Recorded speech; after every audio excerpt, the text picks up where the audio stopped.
They told me, "It's just a tour, Mom. No pressure. Just to see what it's like." But the moment they took my house keys at the front desk and smiled too wide, I knew something was wrong. It was Ruth who said it first. My daughter, the organized one, the lawyer. "Just in case you misplace them," she added, as if I'd been wandering into traffic and forgetting my own name. I hadn't. My memory is fine. My legs may creak like old porch steps, but my mind still ticks. Yet there I was, clutching my purse while my children exchanged glances over my head like I wasn't in the room. "You'll love it here, Mom," Daniel added. My son. Always in a rush. Always with his tie slightly askew, like life was chasing him. "They've got everything. Gardens, book clubs, even movie nights." "I didn't ask for gardens," I said. Ruth chuckled. "Don't be difficult." That was the moment the receptionist appeared. Young, cheerful, too cheerful. "Mrs. Holloway, we're so glad you've come. Let me show you to your room." My room. I opened my mouth, but Ruth gently touched my elbow. A gesture that used to mean affection. Now it felt like restraint. "You'll just stay for a couple days," Daniel said, almost singing it. "Get a feel for things." A couple days. I was led down a corridor with walls painted a shade too warm, too friendly. Art that looked mass-produced, motivational quotes in expensive frames. Every day is a gift. I felt sick. The room was tidy, of course. Bed with stiff hospital corners, a window overlooking a courtyard with benches and a lonely bird bath. A closet already stocked with clothes, not mine. Beige cardigans, soft slippers, pants with elastic waists. My name was already on the door. Helen Holloway, 2B. "Someone's made a mistake," I said. But the staffer just smiled. "No mistake, ma'am. Ruth and Daniel signed everything this morning. You're all checked in." "Checked in," I repeated, like a suitcase. I turned toward the hallway, but my children had vanished. They left me. Not even a goodbye. No hug. No handshake. Just the quiet slap of betrayal echoing off polished floors. I sat on the bed. My hands shook, but not from age. From rage. From the sickening realization that my own children had planned this. Not discussed, not offered, planned. Behind my back. In my purse was my phone. I called Daniel, straight to voicemail. Ruth. Same. I called my neighbor Lydia, voicemail. I called the landline in my house. Disconnected. I stood, walked to the door and twisted the knob. Locked. A tour. They called it a tour. An orderly passed by and gave me a look. Pity mixed with practiced patience. "Everything all right, Mrs. Holloway?" "No," I said. "This door is locked. For your safety. It's standard for new residents." "I'm not a resident," I said. He just smiled. "Dinner's at 5. You'll meet the others then." I didn't respond. I waited until he walked away, then sat down again. Looked around the room. Every piece of furniture was light enough to be moved, for safety. No locks on drawers. No private bathroom. Just one across the hall with handrails and an emergency pull cord. Outside the window, a squirrel darted across the courtyard. He paused at the bird bath, then ran off. Smart squirrel. I looked down at my clothes. They'd packed me a sweater I hadn't worn in years, and slacks that made me feel older than I was. No sign of my good coat, my diary, the photo of Leonard from 1965. Everything had been decided without me.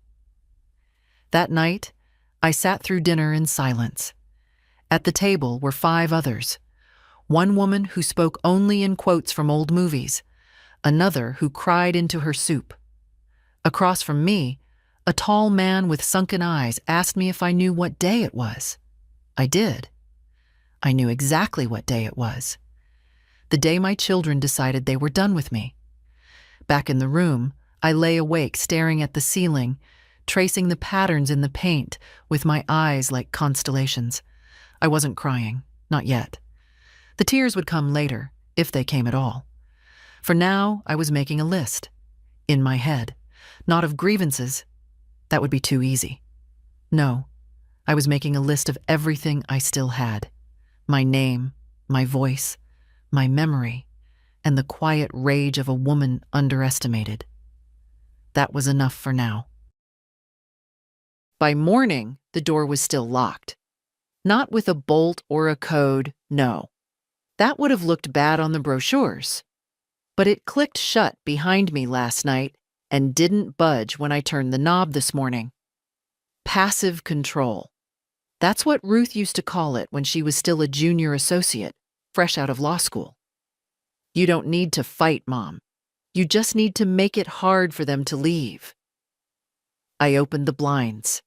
The sun was a smear behind clouds.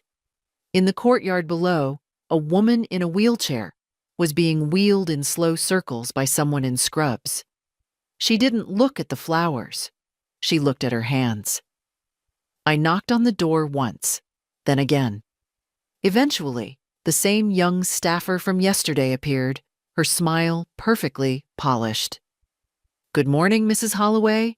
Let me just get that for you." She pulled a key card from her pocket, beeped the door open. There we go. "I'd like to leave," I said. "Oh, well, breakfast first?" "I'm not hungry." She paused, that practiced concern settling over her face like a veil. "Your daughter said you might feel disoriented the first few days.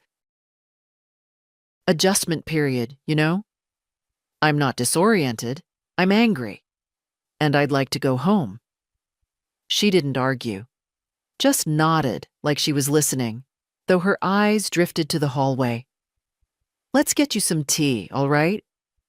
The dining room smelled like overripe bananas and industrial coffee.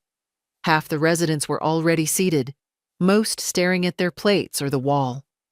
One woman wore a sparkly tiara. Another, a man in his 80s, clutched a harmonica he never played. A nurse poured me tea, lukewarm. The man next to me asked if I'd seen his dog. "I didn't know you had one," I said. He frowned. Neither did I. I didn't eat. I sat quietly, looking at the clock. No one was rushing. No one had to be anywhere. Time had melted here, turned soft. And me? I was still crisp at the edges, still trying to hold form. After breakfast, they led us to Rec Room A, which was really just a large space with beige chairs and large font magazines. A soft voice called out bingo numbers in the corner. Someone clapped, though it wasn't clear why. I asked to speak to the director. "Oh, she's not in today," said a nurse with tightly braided hair. "Maybe tomorrow." I nodded. "Fine, then I'd like to call my family." "Of course," she said. But when I reached the front desk, they told me the phone system was down for maintenance. I offered to use my cell phone, except it wasn't in my purse. "I think your daughter mentioned she'd keep it, just until you got settled," the receptionist said. "For simplicity." "Simplicity," I said flatly. "Yes, ma'am." I went back to my room. My coat was gone. My shoes, replaced with orthopedic ones. My handbag, empty, except for tissues and a mint. My life had been edited. Around noon, there was a knock at the door. I expected another staffer. Instead, it was a resident, a small woman with a cascade of gray hair and clear, sharp eyes. She wore a brooch in the shape of a leaf, and her hands trembled only when she held still. "May I sit?" she asked. I nodded. "I'm Alma," she said. "You're new." "Seems that way." She studied me for a moment. "Let me guess. They told you it was a tour." I turned to her. "How did you know?"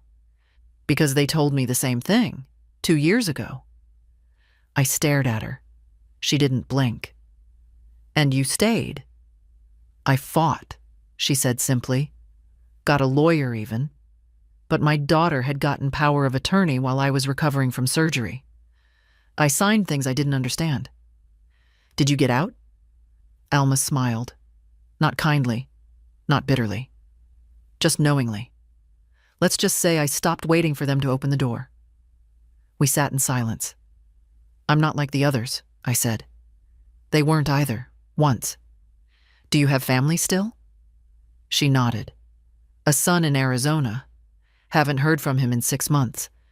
But he sends birthday cards. Sometimes. We didn't talk after that. She left me with her name and a gaze that had no illusions. When she stood, I noticed her back was straighter than most. That afternoon, I walked the halls. Slowly, purposefully. I noted every exit, every office, every hallway camera. I wasn't planning an escape. Not yet. I was gathering facts. At the far end of the north wing, a door stood half open. Inside, an administrative office. Desks, papers, computer monitors. I paused. No one inside. On the wall, a bulletin board, lists of names. One caught my eye. Holloway, Helen. Resident, full admission paperwork received. Next of kin, Ruth D. Warren, daughter. Legal POA active as of May 14th. My hand curled into a fist. I was wrong. This wasn't about a misunderstanding. It was betrayal. Quiet, polished, and complete. I didn't cry. Instead, I walked back to my room, sat on the bed, and began planning. On the third morning, I stopped knocking. The staff would come eventually. They always did. Unlock the door like it was a matter of routine, like it wasn't a prison in disguise. But I'd learned something. If I didn't ask, they came slower. If I looked like I was adjusting, they relaxed. Let them relax. Breakfast was the same. Powdered eggs, weak tea, and the same woman across from me humming tunelessly into her oatmeal. I smiled at Alma when she passed my table, and she gave the smallest of nods. Nothing more. She understood. Real action never starts with noise. After breakfast, I asked the staff if I could call my daughter. "Oh, Ruth," the young woman in pink scrubs chirped. "She said she'd be by later this week." "I didn't ask when she'd visit," I replied. "I asked to call her." A pause. "Well, the family said it's better if you focus on settling in first. Fewer distractions." "I see," I said, though what I really saw was that Ruth had covered every angle. I spent the morning in the common room, not for company, but for access. One of the orderlies had left their clipboard on the counter. I walked past, glanced down. Supply orders, notes, room assignments, Wi-Fi password, WCH guest, password, welcome home 22. I tucked that into memory and made my way to the small reading nook in the corner, where a single desktop computer sat against the wall. It was slow, covered in smudges, but functional. No one paid attention. Most residents weren't interested in tech. But I'd worked in accounts payable at the shipping yard for 27 years. I knew my way around a keyboard. I opened the browser, typed quickly. Power of attorney elder parent reversal state of Virginia. Articles popped up. Legal forums. PDF templates. Most important of all, it could be challenged, especially if the original paperwork was signed under stress or without full comprehension. I wrote down names, law firms, advocates for elder rights. A place called Silver Shield Legal stuck out. They had a whole section dedicated to situations like mine. Of course I couldn't call. I didn't have a phone. Yet. I returned to my room, mind buzzing. The world hadn't closed on me. It had just narrowed. Someone knocked. It wasn't staff. It was Alma.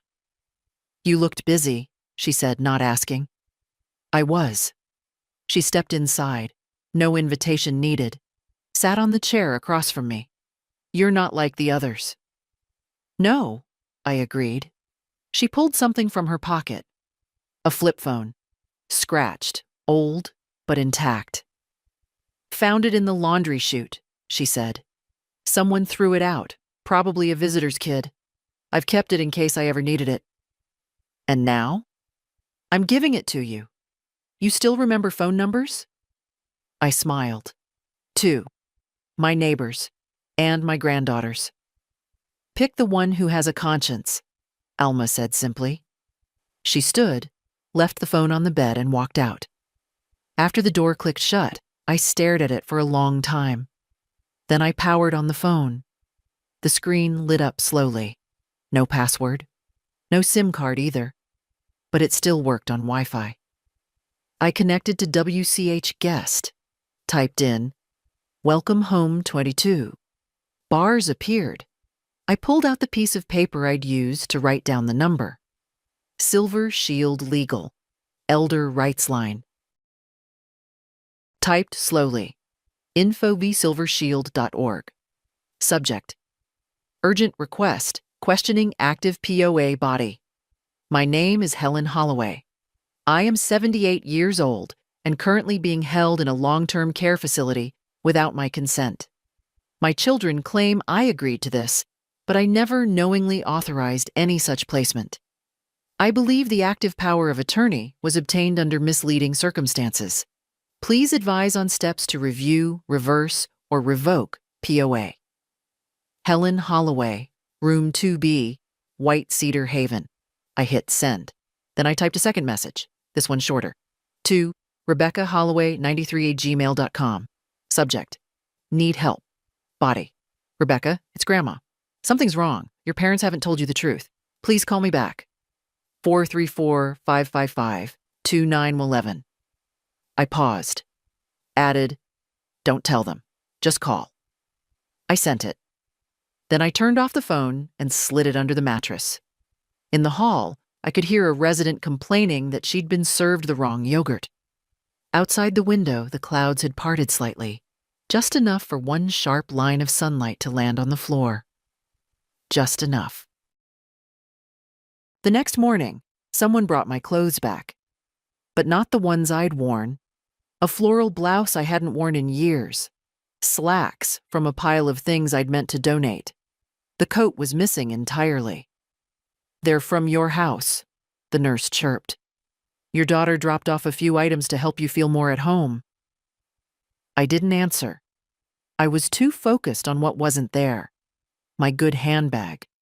My wedding ring, which I'd left by the kitchen sink that morning before the tour. My address book.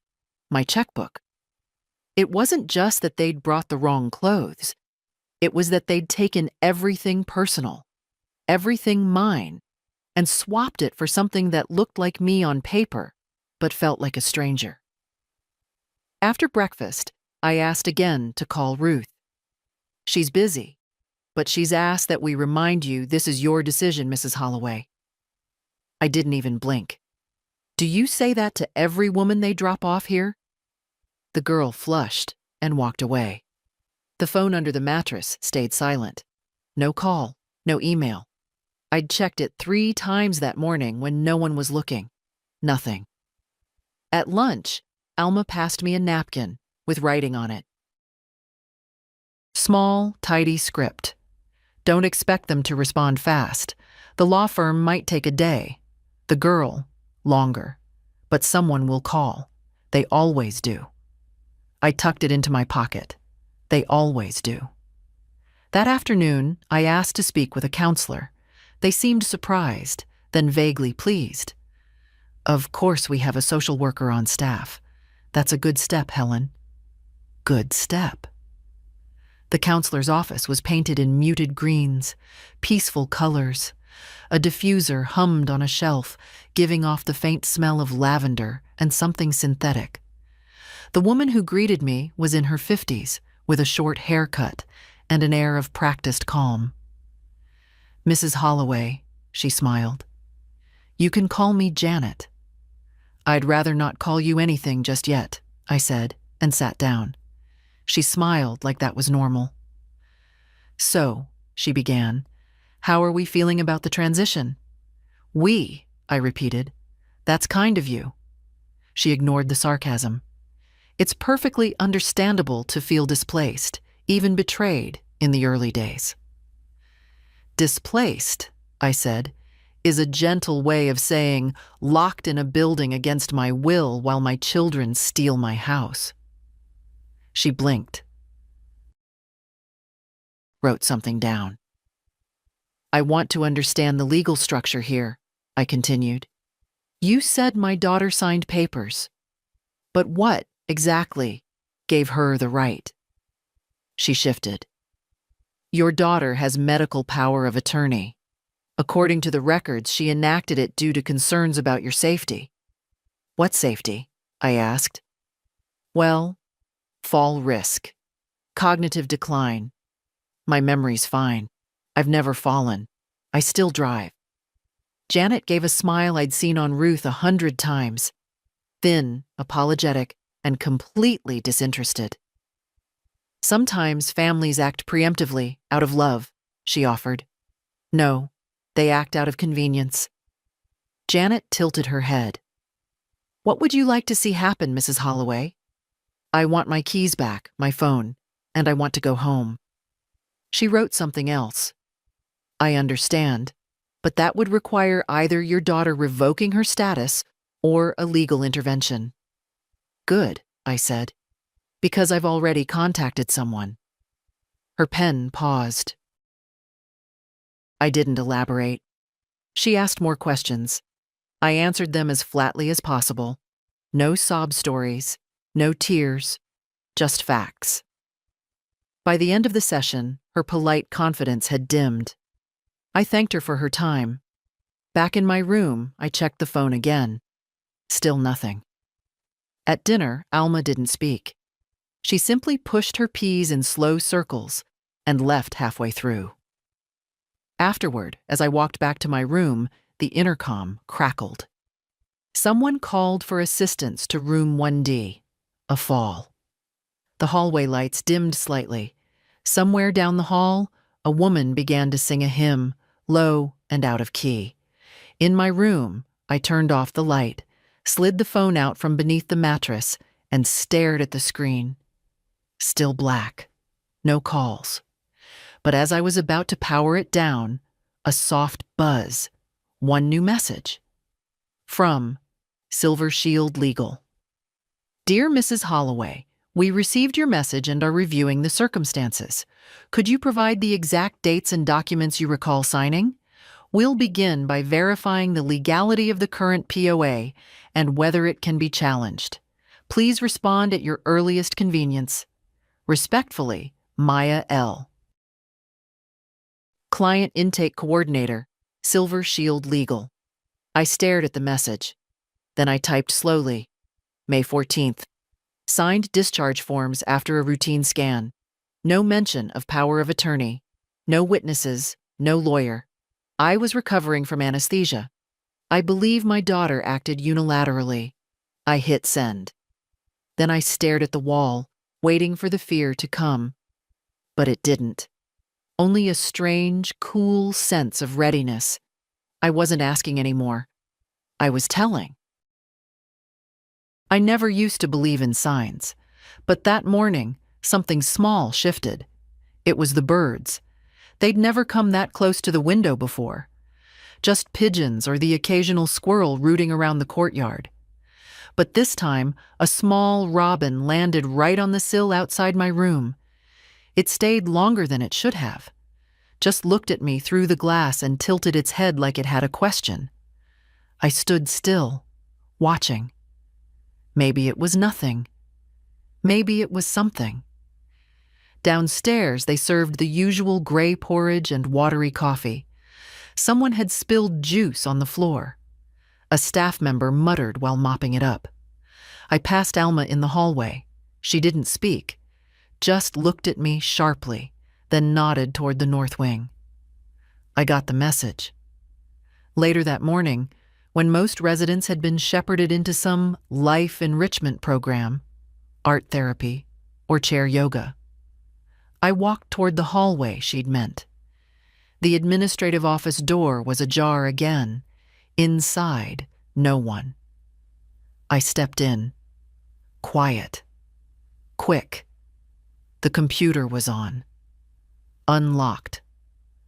Someone had gone to the restroom and left it running. Sloppy.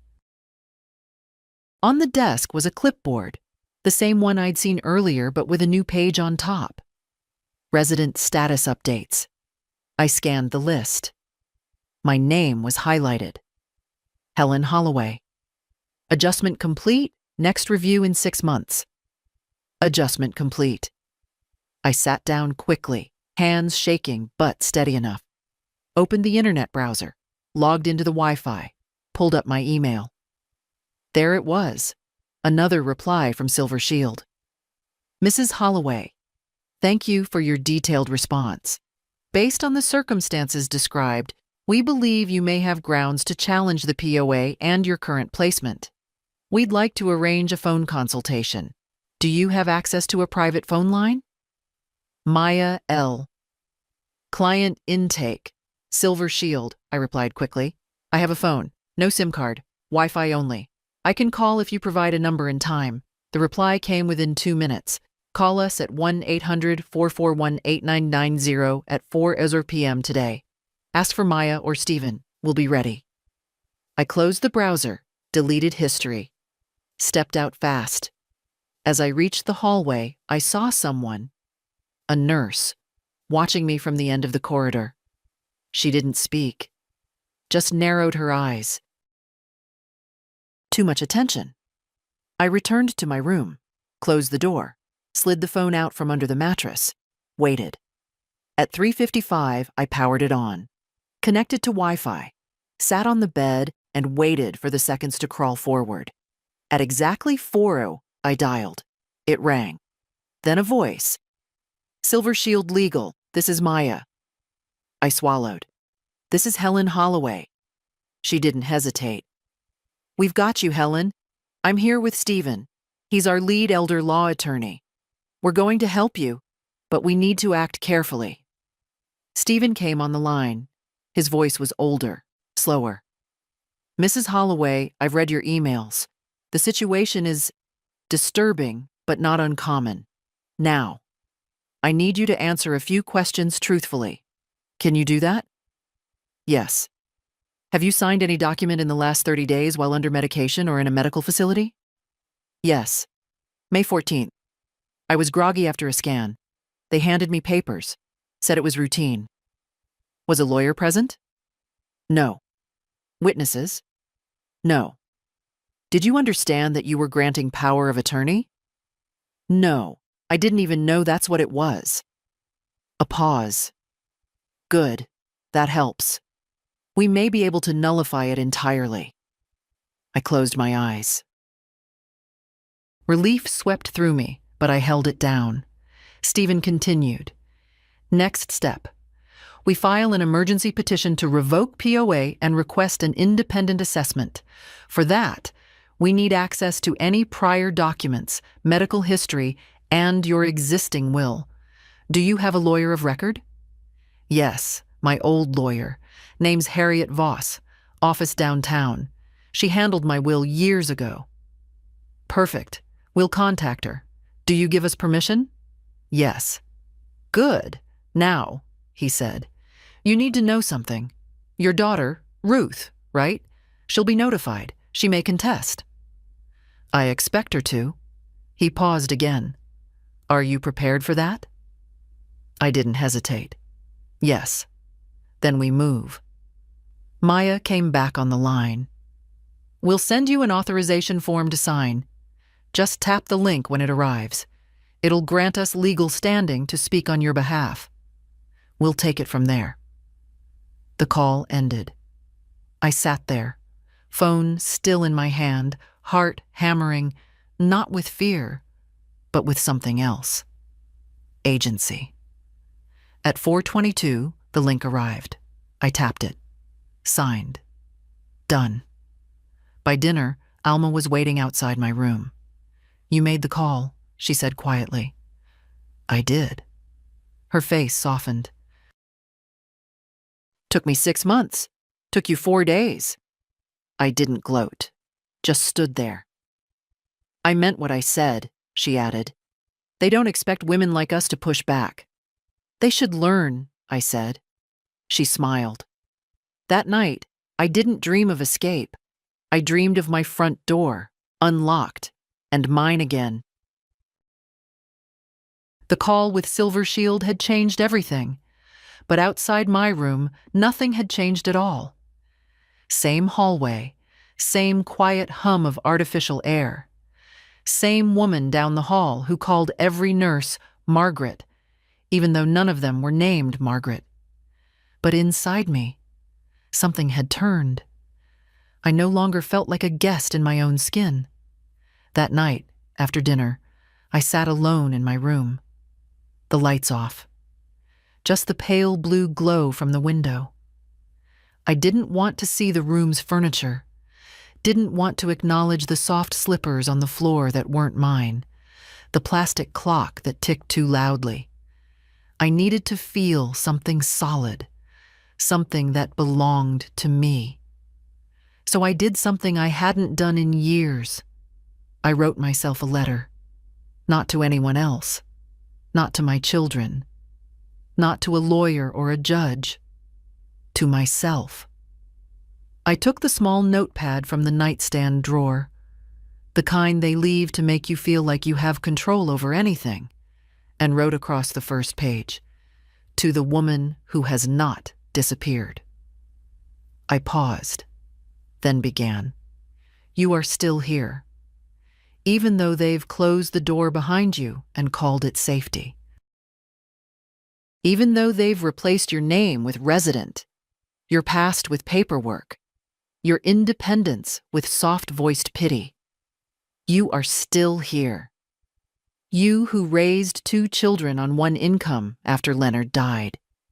You who learned how to unclog a drain, file your taxes, change a flat, write a sympathy card, and write a letter of protest to the city council.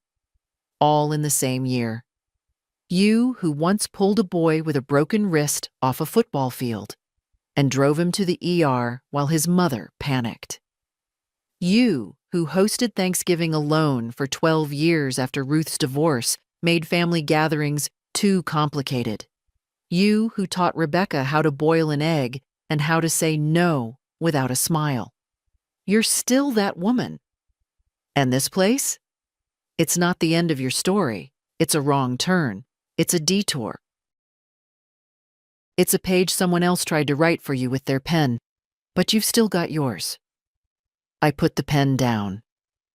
My hand trembled a little, not from age, but from release.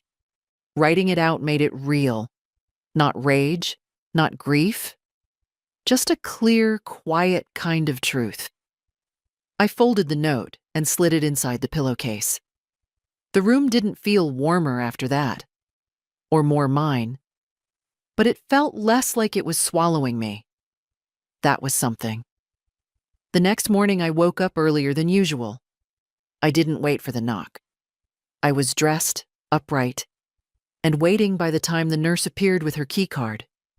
She blinked, surprised. "Morning, Mrs. Holloway. You're up early. I have things to do." She smiled automatically and let me through.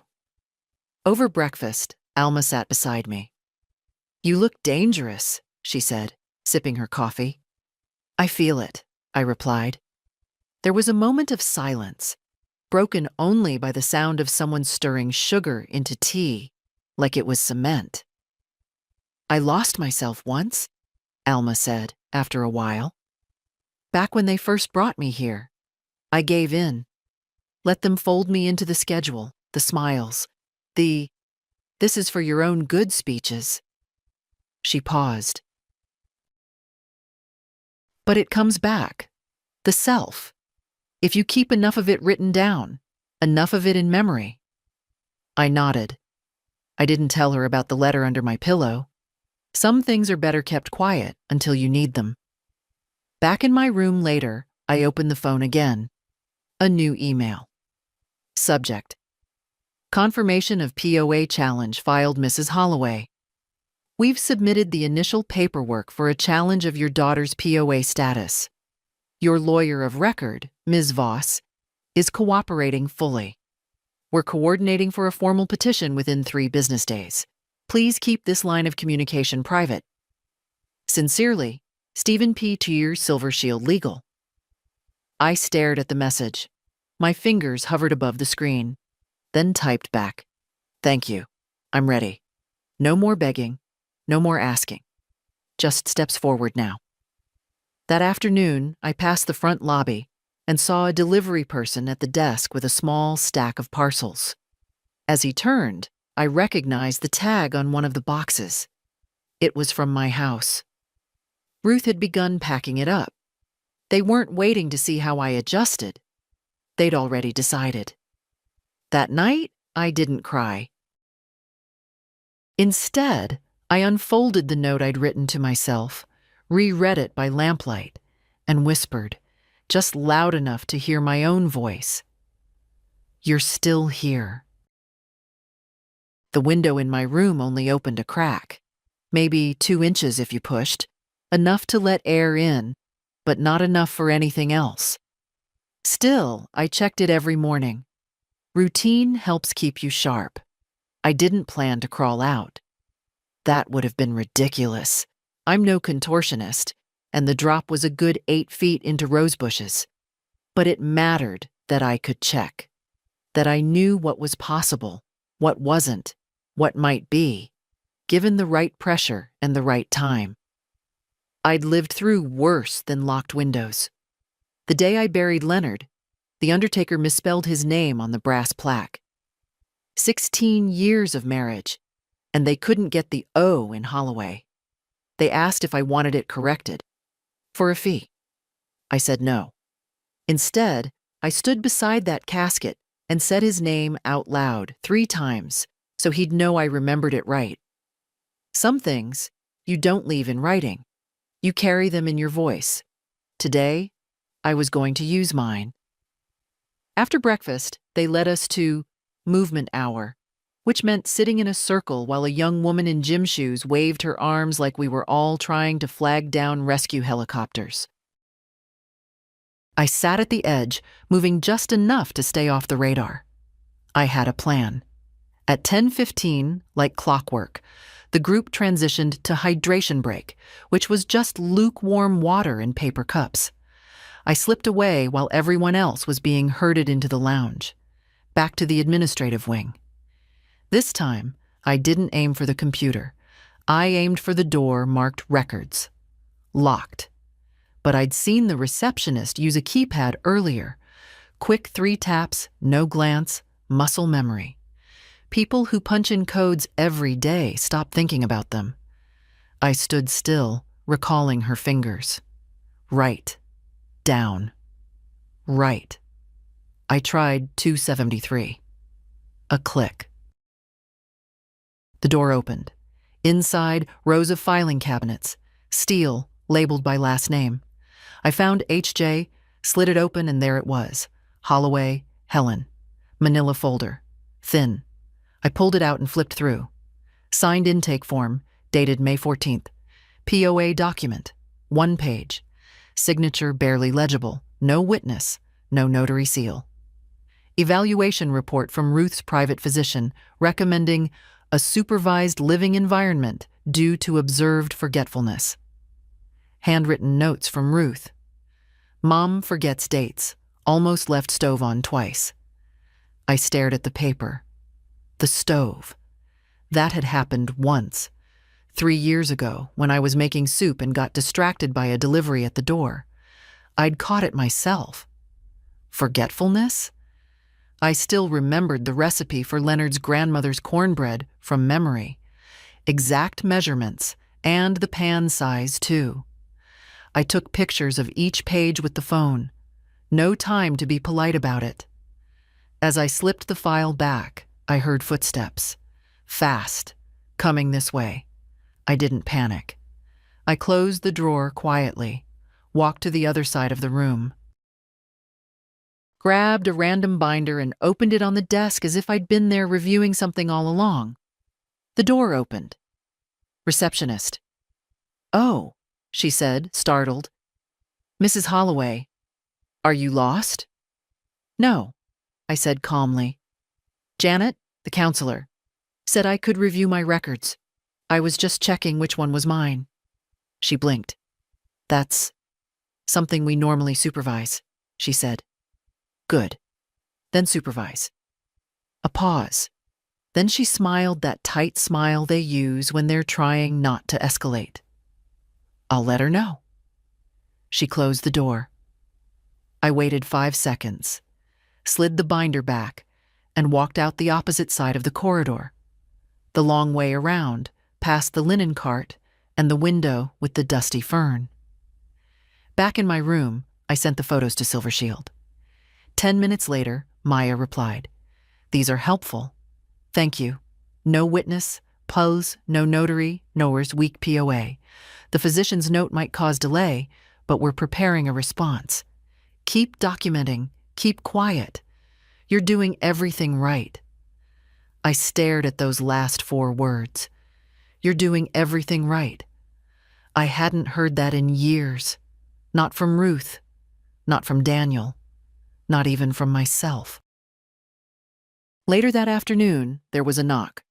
I expected staff, but it was Alma. She stepped in and sat down without a word, then reached into her coat and handed me a silver key. I stared at it.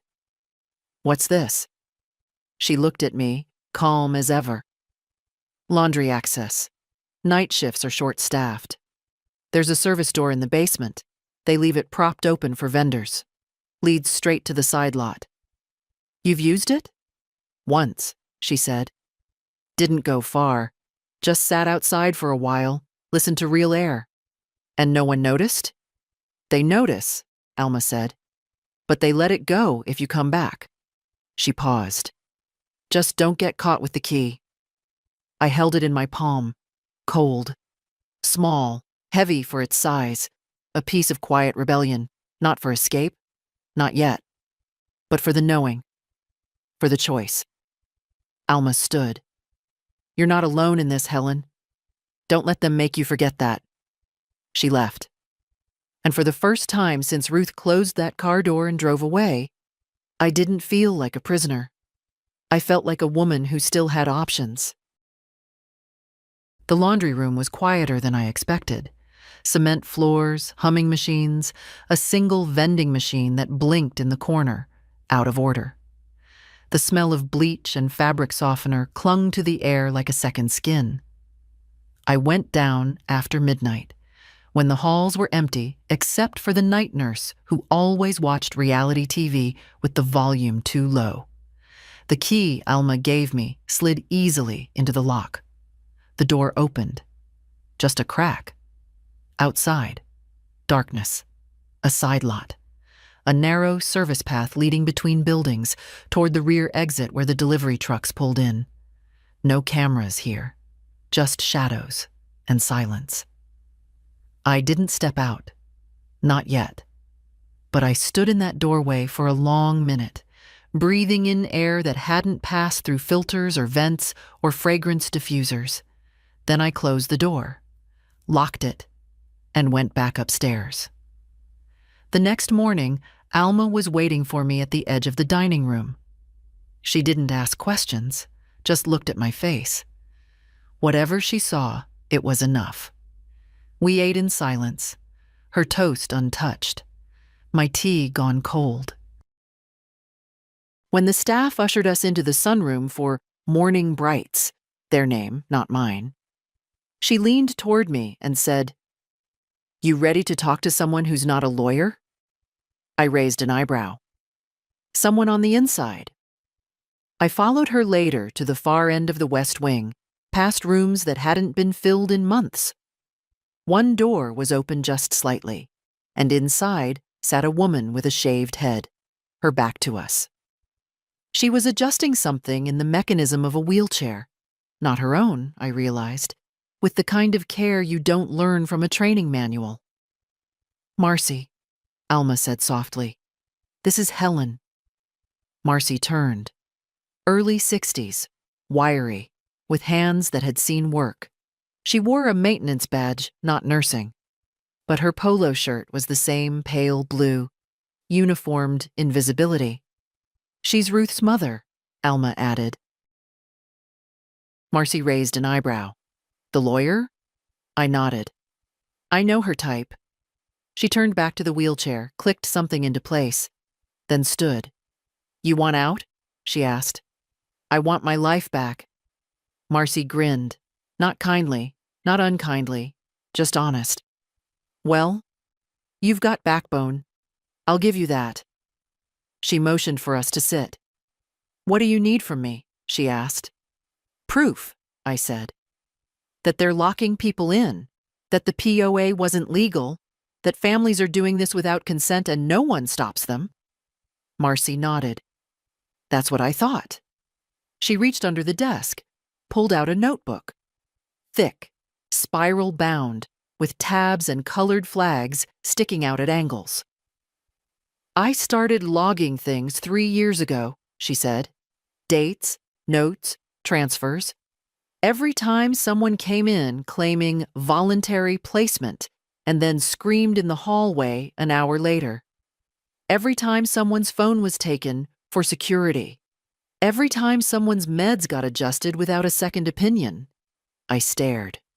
Alma placed a hand on mine.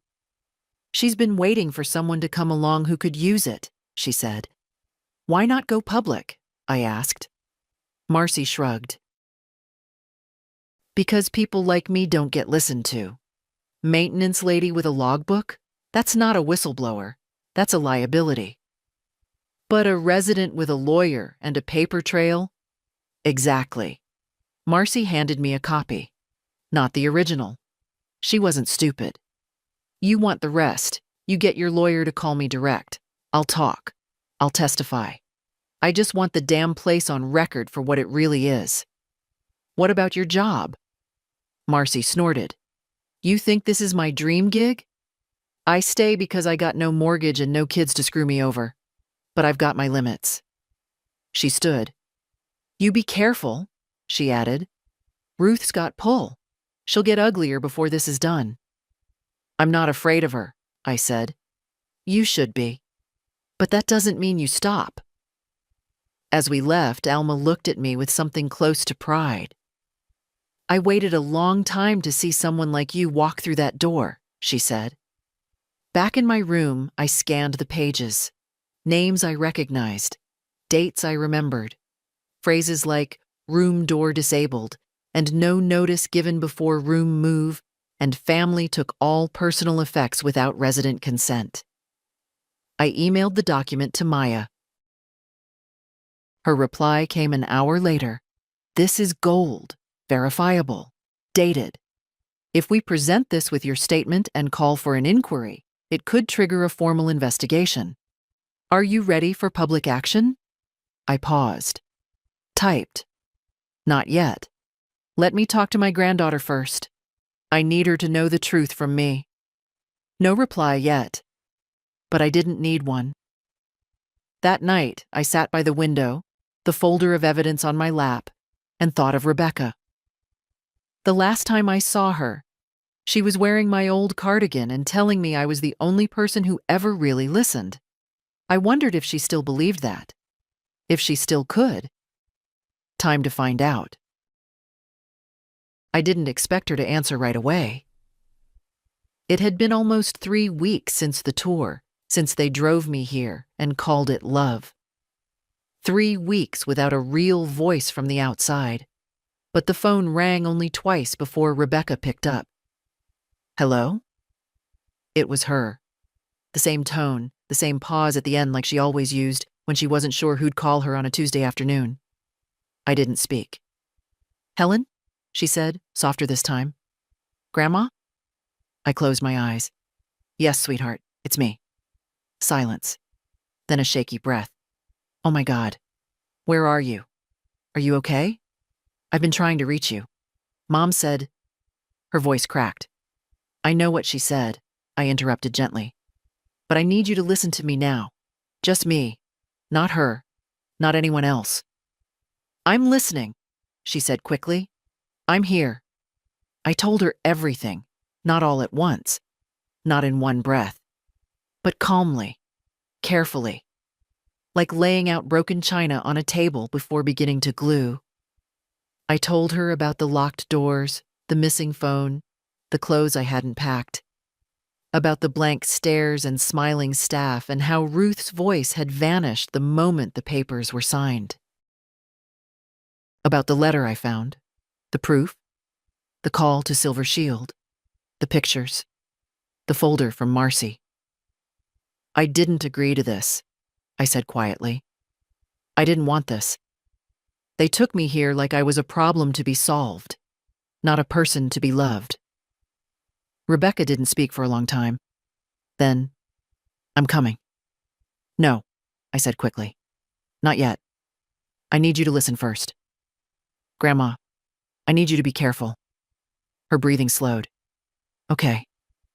I want you to go to my house. Check the mailbox. See if any letters came from the bank, from the city, anything official. I will. And look at the garage. See if my car is still there. She was already writing things down. I could hear her pen tapping. Have you been there lately? No. Mom said it was being cleaned out. That you were... She stopped. She said you were downsizing. Voluntarily. Sweetheart, I said gently, there is nothing voluntary about what's happened. Her voice broke. I knew something was wrong. The way they avoided talking about you. Dad looked like he was carrying around a lie. He was. Silence again. Then, what do you want me to do, Grandma? I want you to trust your instincts. I want you to tell me what you find at the house. And then I want you to decide if you're ready to help me come back. She sniffed. I'm ready. I was born ready. I smiled. That's your mother's line. Then I'm stealing it. We spoke another few minutes. I gave her Maya's number at Silver Shield, told her how to get in touch if something happened to me, if they moved me, if the phone disappeared again.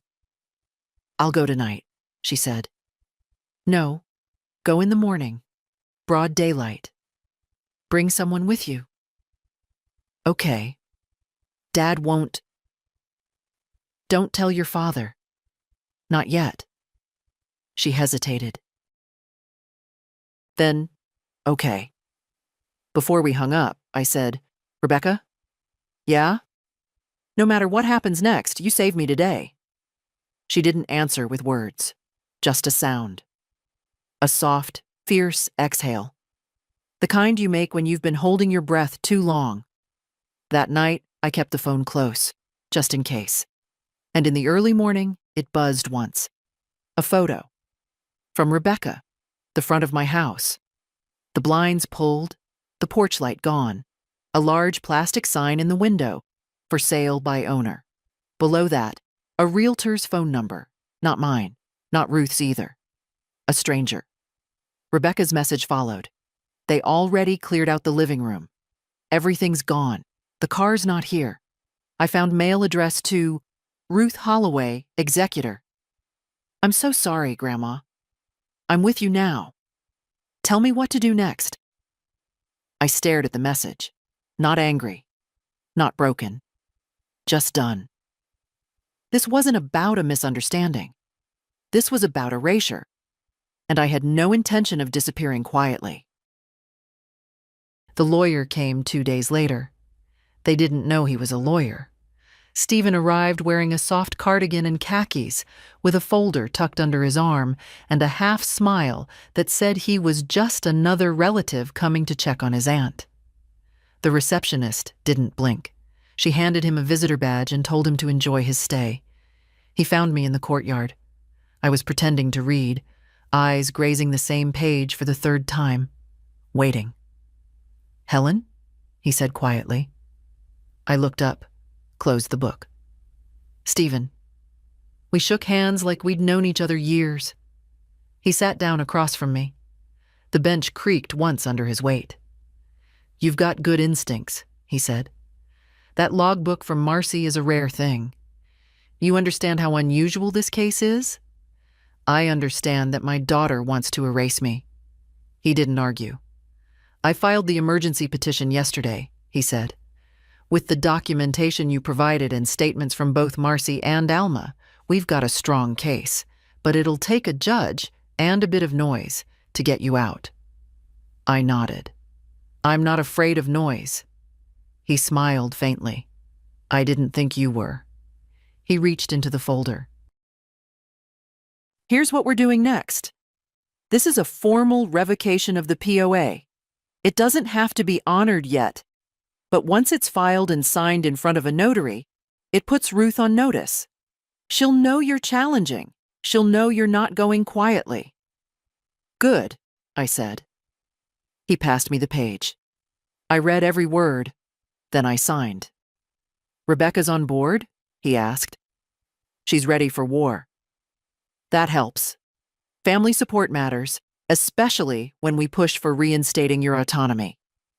He glanced toward the glass doors leading into the building. "You should know," he added. "Once this gets served, they may try to move you, retaliate, change meds, isolate you." "They already did all that," I said. "This time, I'll be ready." He nodded, stood, and tucked the form back into his folder. "I'll walk out the same way I came in, quietly, but we'll be very loud very soon." As he left, I watched the receptionist smile at him again. No idea she'd just let in the beginning of their end. That night, Alma knocked softly. "They know something's coming," she said. "How?" "New meds on the cart. Your name written twice. Red tab." I exhaled. "Thanks for the warning. I can stall them if they try to bring it tonight. Say you're asleep. Say you're sick. No need. Let them come." At 9:30 they did. The nurse was different, not the usual one. Tighter hair, stiffer walk. She held a small paper cup. "Evening dosage, Mrs. Holloway." I looked at the pills. 3. 1 new. "I haven't taken these before." "Just something mild to help with agitation," she said. "Doctor's note." I didn't move. "I'm not agitated," I said calmly. "I'm very clear, and I won't be taking anything new without a full medical explanation and signed consent." She paused. Then her face hardened. "This is standard protocol." "No," I said. "This is chemical compliance." She blinked. "You don't get to sedate me into silence." I didn't raise my voice. I didn't need to. I simply stood and looked her in the eye. After a long moment, she left. Cup untouched. Door left open.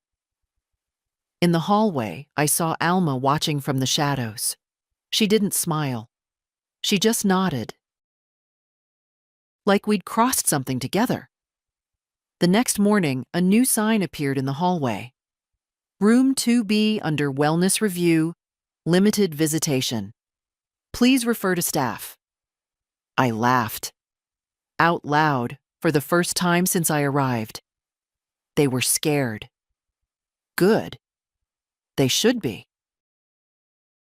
The day they got me to sign the papers, I remember 3 things. First, the nurse's perfume. Something floral and artificial, like wilted roses in a hospital gift shop. Second, Ruth's voice. Low, coaxing. "It's just a consent form for your scan, Mom. Nothing complicated. You can sign it now or wait until later, but we'll be here a while either way." Third, how tired I was. How my fingers didn't feel like mine when I held the pen. I signed. Didn't ask for a copy. Didn't ask what else was on the clipboard. They timed it perfectly. After a CT scan, when the sedative was still thick in my blood and the room was too bright. A nurse in the corner. Ruth standing close. I didn't know then that one of those pages would declare me legally powerless. I didn't even know they had a doctor in their pocket, some private friend of Ruth's from the old firm who scribbled possible cognitive decline based on 2 10-minute phone calls and a single missed appointment. But Stephen knew. He laid it all out for me over the phone that evening, in a voice just calm enough to contain the fury. "They used a loophole," he said. "Your daughter filed for durable medical POA using that physician's letter. No second opinion, no evaluation from a neutral party, just one letter and your groggy signature." "Is that enough?" I asked. "Sometimes, in the wrong judge's hands. But we've seen this pattern before. Families using temporary vulnerability to build a legal wall around someone's life. And you can tear it down? We're already shaking it." He told me Rebecca had sent notarized statements about the state of the house, the missing car, the packed boxes, the for sale sign that had gone up within days of my admission. "She's your strongest witness," Stephen said. "And she's already been in touch with your old lawyer, Harriet Voss. The will you signed last year. It names you as your own executor. Ruth was never listed, which means if she's acting in that role now, it's fraud." I closed my eyes. Ruth always did hate waiting. "I need you to do something," Stephen said. "When the administrator comes, and she will, probably within the next 48 hours, you don't engage, you don't argue. You say one sentence: 'My attorney has instructed me not to discuss legal matters without him present.' Then you end it. That's all. That's everything." The call ended. I sat with that sentence like it was a small shield I could carry in my palm. My attorney has instructed me not to discuss legal matters without him present. 12 words. 12 words I would have killed to have 3 weeks ago. The next morning, it happened just as Stephen predicted. I was called to the director's office, room 104, where the chairs were just soft enough to feel like compliance and the walls were lined with prints of calm rivers and muted clouds. Ruth was there. Of course she was, wearing a blazer too expensive for empathy. "Mom," she began, "we need to talk about your behavior.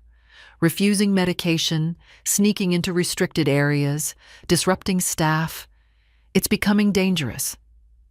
I looked at her, then at the woman beside her, a blonde with tightly clipped hair and a clipboard in her lap, the administrator. "I'm not discussing legal matters without my attorney present," I said clearly. Ruth blinked. "What?" I repeated it. The administrator straightened slightly. "We're not here about legal matters." "Yes," I said. "You are." Silence. Then Ruth leaned forward. "Mom, you don't know what's at stake here. You're not well. You don't get to decide that." Her mouth snapped shut. "I'm not confused. I'm not broken. I'm not slipping away." I stood. "You tried to write me out of my own story, Ruth, but I've got the pen back now." And I walked out. No yelling, no threats. Just the soft tap of my shoes on polished linoleum and a weight that finally wasn't mine to carry anymore. Back in my room, Alma was waiting. She didn't ask what happened. She just handed me a cookie wrapped in a napkin. "Peanut butter," she said. "Stolen from lunch. You earned it." I bit into it. Dry, crumbly, perfect. That night, I slept with the phone beside me, turned on, fully charged. I knew what was coming, and for the first time since they took my keys, I was ready. The bank call came at 11:42 a.m. A quiet ring, just one bar of reception on the Wi-Fi.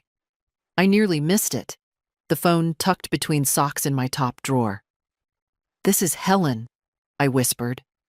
The voice on the other end was calm, professional. A woman named Patrice from Harriet Voss's office. Mrs. Holloway, I'm calling to confirm we've filed an emergency freeze on all personal banking accounts under your name. The request was processed this morning. I exhaled. She continued. The freeze includes joint accounts with Ruth Warren.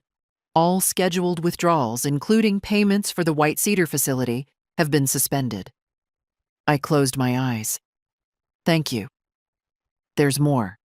We've submitted a property hold on your house. Since no legal transfer occurred and you remain the sole name on the deed, the for sale listing will be blocked pending investigation. And the car? Rebecca found it, she said gently. Your daughter left it parked at her office. We've filed a claim of unauthorized use. Rebecca's returning it to your driveway today. I didn't speak. There was nothing to say yet. Just the quiet return of ownership, not just of my things, but of myself. Harriet wanted me to tell you, Patrice added. You're not alone. We're working fast. The judge granted an initial hearing. It's set for Thursday morning. 2 days. How likely is it I'll be allowed to leave? If the judge agrees the POA was fraudulently enacted and you're deemed competent? Very likely. I thanked her again and hung up. The hallway was quiet. Too quiet. They knew. They hadn't said anything. No knocks, no meetings. But I could feel the shift. The way the nurses watched me out of the corners of their eyes. The way my meals arrived lukewarm. The way the art therapist canceled her session without explanation. I wasn't just a resident anymore. I was a threat. And threats don't get kindness. They get silence. Good. I wasn't here to be liked. I was here to walk out the front door with my name still mine and my dignity intact. That afternoon, Alma brought news. They pulled Ruth's name off the visitor list, she whispered. Someone told the desk you filed a complaint. I did. They're scared, she said. They should be. We sat in the sunroom, the one with the fake fireplace and chairs that always felt slightly damp, and watched a man in his 90s stack playing cards for no reason. What will you do, Alma asked, when you get out? I thought about it. I'll walk through every room of my house in silence. No music, no TV, no voices. Just my feet on the floorboards. She smiled. That sounds like church. It is, I said. My kind. That evening, I received an email from Maya. Subject, confirmed. POA legally suspended pending hearing. We've received formal acknowledgement from the court. The power of attorney has been temporarily revoked. Your daughter no longer has decision-making power over your finances, care, or property. Next step is the hearing. We'll be there. You'll speak. Be clear. Be steady. That's all. You've done incredibly well, Helen. Maya. I reread it 3 times, then turned off the phone. Not from fear. From peace. They couldn't touch my accounts. They couldn't sell my house. They couldn't feed me pills or pack my things or use words like combative or confused and expect me to shrink beneath them. They'd taken everything but my voice. And now I'd taken it back. That night, as I walked the hallway, I passed the open door of room 3F, where a woman I barely knew sat alone, staring out the window at nothing. I stepped inside, sat beside her, didn't speak, just sat. Because sometimes the most radical thing you can do for another woman is simply stay. Not fix, not fight. Just be still beside her long enough that she remembers she's not invisible. The courthouse was smaller than I remembered. Last time I'd been there, Leonard and I were applying for our marriage license, a lifetime ago. The walls had been painted since then, but the stairs still creaked the same way. You could tell they were used to people climbing them with heavy hearts. Stephen met me at the entrance. "You okay?" he asked. "I'm steady," I said. And I was. Inside, they led me to a bench near the front. Rebecca sat behind me, her hands folded tight in her lap, jaw clenched. She wore a navy sweater, one I hadn't seen since Christmas 2 years ago. Ruth arrived late, alone. No Daniel, no husband, just a stack of folders and her expression. Composed, blank, unreadable. She didn't look at me. I didn't need her to. The judge was a woman in her 60s, gray hair pulled back, glasses low on her nose. She didn't smile. She didn't need to. The room settled. Stephen stood first, explained the situation clearly, cleanly. No drama. The unlawful POA, the timing of the signatures, the missing notary, the conflicting physician reports, the seized assets, the isolated care. He showed the photos of my house half-packed, the "for sale" sign. He presented Marcy's logbook and Alma's affidavit. Then he stepped back. Ruth stood. Her voice, for the first time in years, sounded thin. "Your Honor," she began, "I acted out of concern. My mother's memory has been failing. She's left the stove on. She forgets names, dates." "I forget birthdays, too," the judge interrupted. "That doesn't mean I need someone taking my car." A flush rose in Ruth's neck. "She agreed to the placement." "No," I said aloud. The judge turned to me. "Mrs. Holloway, you're welcome to speak." I stood. No notes, no script. "I was not informed," I said. "I was sedated when they put documents in front of me. No witness, no lawyer, no explanation. I trusted my daughter and she used that moment to remove my autonomy." Ruth shifted in her seat. "I've lived alone for years," I continued. "Paid my own bills, drove my own car. I may walk slower, but I think clearly. I am not confused. I am not unstable. I am not gone." I looked straight at the judge. "I am still here." The room held its breath. The judge nodded slowly, then turned to Ruth. "Why did you rush the house listing?" she asked. Ruth fumbled. "To manage future expenses." "The car?" "No one was using it." "And you didn't think to discuss any of this with your mother before acting?" "She wasn't in a condition to—" "Who told you that? The family physician you play tennis with?" Silence. Then the judge leaned back in her chair. "Here's what we're going to do," she said. "I'm revoking the power of attorney in full, effective immediately. The respondent, Ruth Holloway, is to cease all financial or medical decisions on behalf of the petitioner." Stephen exhaled beside me. The judge continued. "Mrs. Helen Holloway is to be released from White Cedar Haven under her own authority. Her property and accounts are to be returned to her without delay." Then she paused, looked at me. "You did good, ma'am. Most don't push back this far. But you stood up." I nodded. "I had help." She smiled, just slightly. "We all need help. It's the fighting back that counts." Gavel down, hearing over. Just like that, the machine stopped moving. Rebecca hugged me outside, not with tears, with pressure, with strength. Like she was holding up something heavy that had finally cracked. "You were incredible," she whispered. "I was just honest." "That's not easy." "No," I said. "It's not." But it was mine. The key still worked. That surprised me.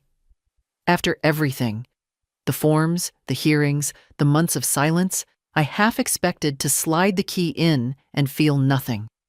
A lock changed. A cold click. But it turned. The door opened, and I stepped back inside my house. Rebecca stood behind me, holding the grocery bag. Milk, bread, a few basics. She didn't speak. She knew I needed to go first. The air inside was still. No scent, no music. Just quiet. Heavy, but not sad. Familiar. I walked through the front room slowly, letting my eyes land where they wanted. The rug was missing, the one Leonard brought back from that conference in New Mexico.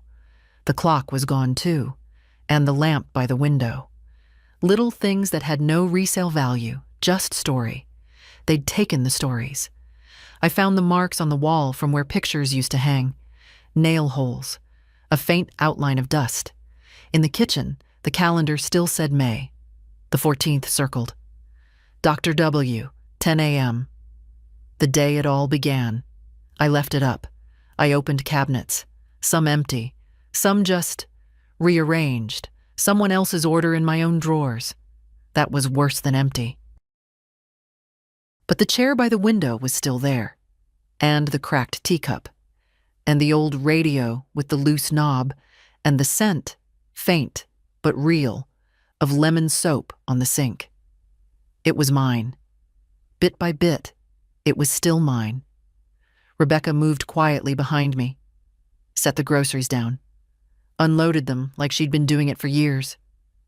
"Do you want me to stay tonight?" she asked. "No," I said gently. "Not yet." She nodded. Didn't look hurt. "Call me if anything feels off." "I will." She hesitated. "They might still try things, Grandma. Appeal, delay. They'll fight back." "I know," I said. "But now you've got me," she added. "Not just as a witness, as your family." I looked at her, and for the first time in a long time, I didn't feel like someone's burden. I felt seen. She left with the same quiet she'd entered, and I locked the door behind her. Slowly, from the inside. I made tea. It tasted flat. Old bags, water too hard. But it was mine. I drank it by the window, watching the neighbors walk their dogs, kids riding bikes in loose loops down the sidewalk. The life I thought I'd lost hadn't vanished. It had waited. Quietly, just like me. That night, I slept in my own bed. The sheets were stiffer than I remembered. The mattress had a dip in the middle now. And the silence? It rang like a bell, but it was honest. And it asked nothing of me but to rest. Not prove, not explain, not obey. Just rest. I keep the file folder in the drawer next to my chair. Not out of paranoia. Not anymore. But because it matters that it's there. The printed emails. The court notice. The notarized revocation of the POA. The photocopies of Ruth's attempts. The house. The car. The medical orders. They sit there like a reminder. Someone tried to erase me. And failed. I don't read them often, but I don't throw them away. Some truths don't need retelling. They just need to be kept. Rebecca visits every Saturday. She doesn't come with flowers. She brings questions, mail, a new book. Once, a video from some woman on the internet talking about elder advocacy. Her face lit up when she saw the topic.